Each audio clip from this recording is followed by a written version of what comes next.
The static hum of the baby monitor jolted her awake, followed by faint rustling and soft giggles.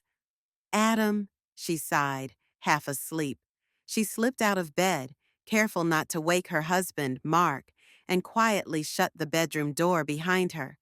The hallway was dark, but the faint glow from Adam's room spilled into the corridor. She could hear him now, whispering, laughing, his little voice bubbling with mischief. Something brushed against her ankle. She gasped and looked down. The stuffed monkey lay at her feet.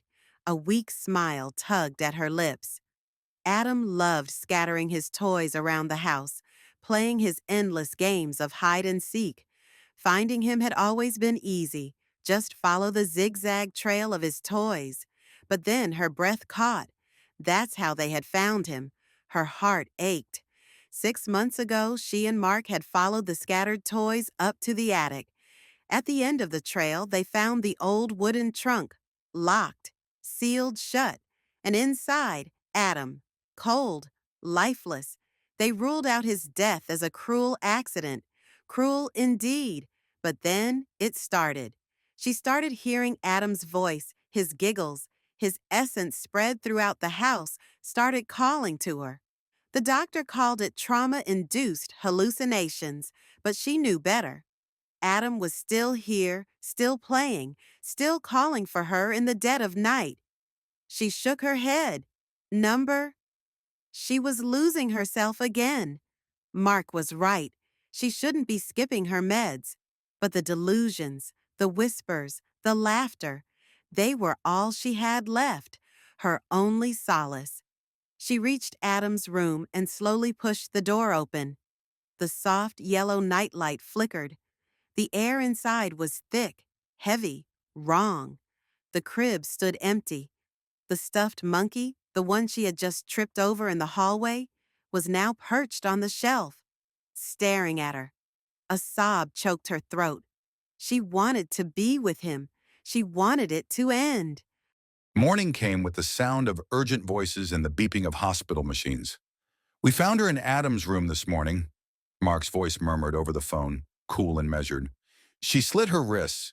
She's under observation now. Don't worry, babe. Nobody's suspecting me." His tone was low, but there was no sadness. Only patience. Calculation. Everybody knows she's seeing things. It's only a matter of time until she snaps again. But this time, it will be final. I'll make sure. Once it's done, I'll destroy the recorder. Just a few more months, and with my wife's life insurance money, we'll disappear forever. Mark disconnected the call, a smug smile creeping onto his lips. He had to pretend to be sad until he entered his car, but once inside he started whistling.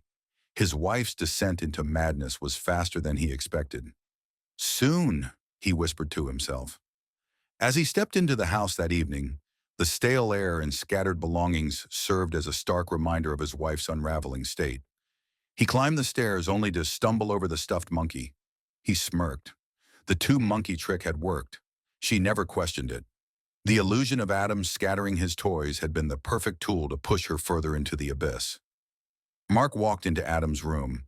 The air inside the room felt thick, oppressive, like the room was holding its breath, waiting for something. He made his way to the toy chest with a calm that masked the unease settling in his chest. He still needed the illusion for a little longer, just long enough to finish what he had started. He lifted the lid of the chest and tucked away the monkey. He winked at the second toy money perched on the shelf. Satisfied, he turned to leave. He took a step toward the door, but a strange sensation crept up his spine. Something felt wrong. The monkey was back on the floor. It hadn't been there a second ago, and its stitched smile, had it always been that wide?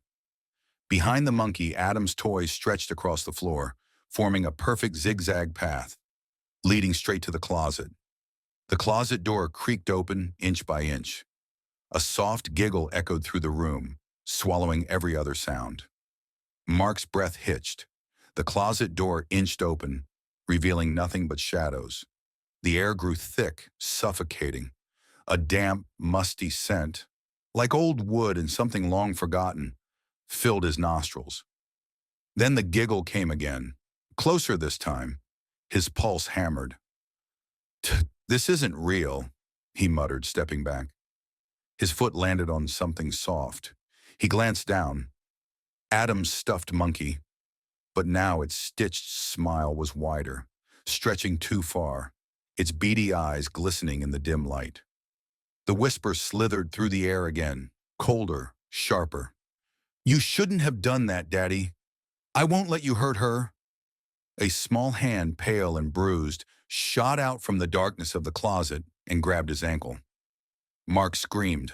The door slammed shut, and the house fell silent as the son kept his promise.